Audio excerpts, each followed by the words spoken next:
शिवसेना ठाकरे गटाच्या खासदारांची रात्री उशिरा तातडीची बैठक बोलावण्यात आली आहे। उद्या लोकसभेमध्ये सादर होणाऱ्या वक्फ बोर्डा सुधारणा विधेयकावर भूमिका निश्चित करण्यासाठी ही बैठक बोलावली गेली आहे। खासदार संजय राऊत यांच्या 15 सफदरजंग लेन या निवासस्थानी बैठक पार पडेल। खासदार संजय देशमुख, खासदार अनिल देसाई, अरविंद सावंत, खासदार प्रियंका चतुर्वेदी बैठकीला पोहोचले।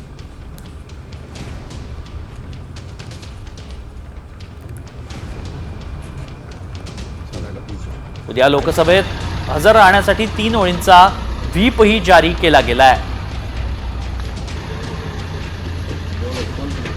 उद्या लोकसभेमध्ये सादर होणाऱ्या वक्फ सुधारणा विधेयकाच्या अनुषंगानं रात्री उशिरा संजय राऊत जे शिवसेना ठाकरे गटाचे खासदार आहेत त्यांच्या निवासस्थानी एक तातडीची बैठक जी आहे ती बोलवण्यात आलेली आहे। सगळ्या खासदारांना या बैठकीसाठी बोलवण्यात आलेलं आहे आणि या बैठकीमध्ये प्रामुख्याने पक्षाची भूमिका काय असावी या अनुषंगानं खरं तर चर्चा होणार आहे। या बैठकीसाठी प्रामुख्याने बघायचं झालं तर 6 ते 7 खासदार जे आहेत ते संजय राऊत यांचं 15 सफदरजंग लेन हे जे निवासस्थान आहे त्या निवासस्थानी पोहोचलेले आहेत। त्यात प्रामुख्याने जर सांगायचं झालं तर वक्फच्या कमिटीमध्ये असणारे अरविंद सावंत असतील, अनिल देसाई असतील, प्रियंका चतुर्वेदी असतील, त्यानंतर बंडू जाधव असतील, हे सगळे महत्त्वाचे खासदार जे आहेत ते पोहोचले आहेत आणि इतर खासदार देखील येत आहेत आणि पक्षाची भूमिका जी आहे ती या बैठकीमध्ये आहे ती ठरवली जाणार आहे। काही वेळापूर्वी राज्याचे मुख्यमंत्री देवेंद्र फडणवीस यांनी ट्विट केलेलं होतं आणि ठाकरे गटाच्या पक्षाची नेमकं भूमिका काय आहे अशा पद्धतीचं एक ट्विट करत ठाकरे गटाला त्यांनी ट्विटमधनं डिवचल्याचं आपल्याला बघायला मिळालं होतं आणि त्यानंतर तातडीची बैठक जी आहे ती ही बोलवल्याचं आपल्याला बघायला मिळते। पक्षाच्या वतीनं प्रामुख्यानं सांगायचं झालं तर उद्यापासून पुढचे 3 दिवस लोकसभेमध्ये उपस्थित राहण्यासाठी व्हीप देखील जारी करण्यात आलेला आहे।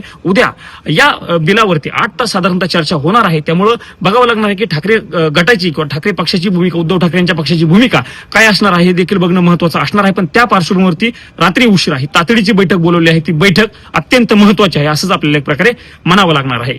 प्रमोद जगताप, साम टीव्ही न्यूज, नवी दिल्ली।